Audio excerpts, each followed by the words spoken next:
Now you've done it. Now you have done it. Done what? You tore off one of my chests.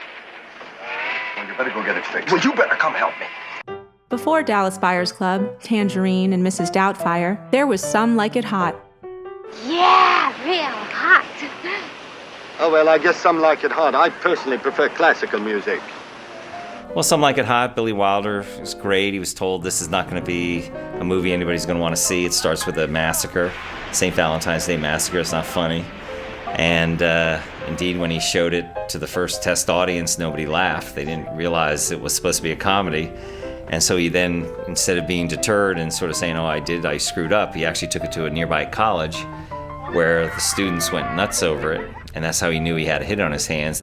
Widely hailed as one of the funniest comedies of all time, Some Like It Hot was a pretty big deal when it came out in 1959. As one of the films that helped ultimately take down the oppressive censorship of the Hays Code, it defied the rules of the time, through body humor, mainstreaming drag, homosexual undertones, and topics like bisexuality, transvestitism, and impotence. Me, I was kaput, finished, all washed up. And here you are making a chump out of all those experts.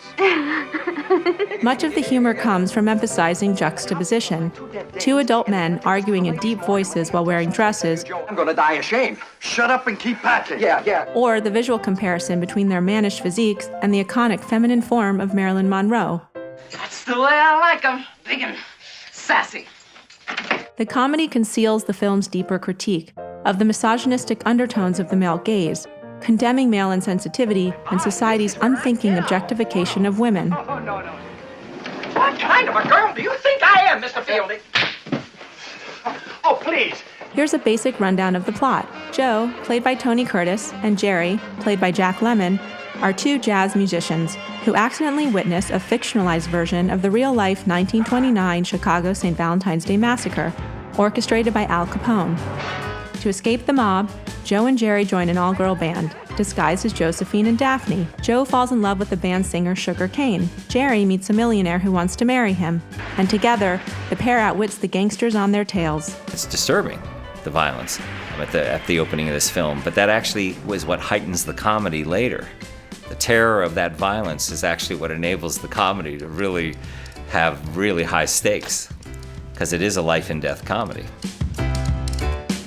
Tony Curtis is someone that actually said that when Jack Lemmon immediately took on the role, he made it this big flamboyant character, and that's sort of was going to be how he was going to play his female persona.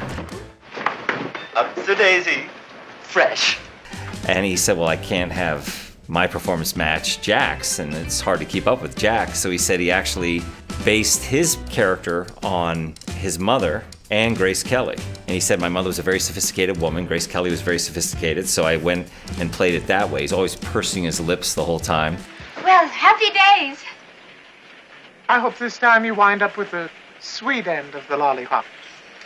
Marilyn Monroe's presentation in the film serves as an iconic example of Hollywood's objectification of women. But there's more going on here than a straightforward male gaze. Monroe represented the pinnacle of male desire of the era. Now consider Marilyn's first appearance. She's photographed mostly from behind, shown from Joe and Jerry's awestruck perspective. The message of this opening, her brain and her feelings, are unimportant and unworthy of being photographed, at least from the main character's starting, unenlightened male point of view. Just like Jell-O on springs. Must have some sort of built-in motor or something. Even a train blows steam on her as she walks by, as if nothing, human or inanimate, can resist her physicality. Monroe is depicted as an icon of sex, and both she and the people around her assume her overwhelming sex appeal is married to her lack of smarts. Her name, Sugar, further emphasizes that she's just eye candy. We'll see you around, girls. Bye, Sugar. Boy, would I love to borrow a cup of that sugar. Look. No pastry, no butter, and no sugar. But simply interpreting Monroe's portrayal as a female sex kitten is to miss the deeper layers and nuance to the multiple tropes she's presenting in the character. Monroe intertwines two classic female roles: the white goddess, who's innocently brimming with sexuality yet sexually inexperienced, and the dumb blonde stereotype. No, just dumb. If I had any brains, it wouldn't be on this crummy train with this crummy girl's band. strikingly, Monroe's comedic performance counters the feeling that she's a passive object. She's in on the joke. And by understanding Wilder's intent, so are we. Monroe's entree on the screen as the ultra-objectified woman sets up the men's journey of awakening throughout the film, where they gain a better respect for women as equals, not objects, capable in their own right and intellect. Some Like It Hot marked a departure for director Billy Wilder, who is better known for his critically acclaimed darker dramas, like Double Indemnity and Sunset Boulevard. In his direction, Wilder doesn't go for flashy tricks of cinema. He uses smart shot choices to prioritize the comedy and communicate the character relationships in swift, entertaining ways. Take a simple example like the beach scene, where Sugar ditches the beach ball game to speak to Joe, disguised as Junior, heir to Shell Oil. A medium-long shot introduces the characters. Joe draws Sugar in by hiding himself behind his paper, creating a mysterious persona. By the time she sits on the beach below Junior, their positions have reversed. Sugar is smitten. He has literally brought Marilyn Monroe to her knees. The film's visual choices mostly result from wanting to magnify Monroe's beauty while making Lemon and Curtis look even semi-believable as women, or at least not distractingly bad. Movies were predominantly made in color at the time, but Some Like It Hot was shot in black and white because Wilder felt the makeup used on Lemon and Curtis had a green tint that made them look terrible. Marilyn Monroe's contract with the studio required that she always be filmed in color because she believed she looked better that way. But in this case, the black and white didn't do her looks any harm. Just ask cinematographer Charles Lang, who was nominated for an Academy Award for the film. The contrast of the black and white also mirrors the binary black and white conception of female versus male. But as Some Like It Hot highlights, neither gender is as superficial or as black and white as they tend to present themselves. Just as Sugar, while perhaps initially drawn to Joe for his millionaire persona, playing into the stereotype that women are after money, falls for him anyway when she realizes who he really is. A saxophone player. One of those no-good-nicks you keep running away from. I know, every time. A representative scene that captures the film's progressive nature shows Jerry debating whether or not to marry Osgood, the eccentric millionaire who has fallen for him.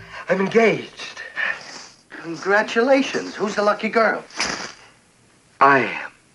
What? Osgood proposed to me. We're planning a June wedding. In one of the film's funniest dialogues, we see Jerry fully embracing his female persona. You're a boy. I'm a boy. That's the boy. Oh, I'm a boy. I'm a boy. I wish I were dead. I'm a boy. I'm a boy. Oh, boy, am I a boy. Dressing as women educates Joe and Jerry, and the audience, about the discriminatory challenges of being a woman. Walking the proverbial mile in a woman's high heels gives them deeper sensitivity towards the opposite gender. Look at that. I'm not even pretty. They don't care, just so long as you're wearing a skirt. Along with its message of tolerance and flouting of societal boundaries, Some Like It Hot helps set in motion the eradication of one of Hollywood's most restrictive institutions, the Hays Code. The Hays Code was a set of moral and ethical guidelines agreed upon by studio heads across Hollywood, which had been in effect for decades, and would have objected to the majority of the film's content, including its entire premise of cross-dressing men. It seems ridiculous now, but films weren't protected by free speech back in the first half of the 20th century. Director Billy Wilder took a gamble by neglecting to submit the shooting script of Some Like It Hot to the Code's censorship board before filming. He really had a hit once the Catholic Church came out and condemned it, gave it a C rating, because they said it promoted homosexuality, lesbianism, and all kinds of other sexual deviant behavior. The outrage over its material may have just helped it become the instant hit it was. Some Like It Hot became the highest-grossing film of the year, and in conjunction with a few other key rebellious movies, Wilder's Wild Act set off a trend eventually leading to the Hays Code official extinction in 1968. Some Like It Hot was so immediately iconic that Tony Curtis was referencing it in his own movies a few years later, like in Sex and the Single Girl. Because you're wearing a woman's robe. Oh, no, not at all. In fact, I was thinking I looked just like Jack Lemmon did in that movie where he dressed up like a girl. Remember? Oh, yes. Cross-cut to the Birdcage, where they sort of have to act like men. They have to act like straight men. Robin Williams and Nathan Lane. It's because of Some Like It Hot that you would have that scene. You would have that relationship. Smear. Men smear. Smear, that's it. Yeah. Get the goddamn pinky down. The picture is also considered Marilyn Monroe's last great work before her tragic descent and death. I just think it's a very influential film. It remains an influential film. It's something that isn't just funny in the time in which it was made. It transcends its time. Everybody watches it today, that final line, which they thought it was just going to be a line they just put in there because they couldn't think of anything better, but they kept saying we're going to come up with something better and we're going to replace it. They just never could come up with anything else, and it just sort of stayed in the film. And neither one of them wanted to take I.L. Diamond, the co-screenwriter with Billy Wilder. Neither one of them, they each said the other one thought of the line. And yet it's one of the most memorable lines in the history of film. I'm a man. Well, nobody's perfect.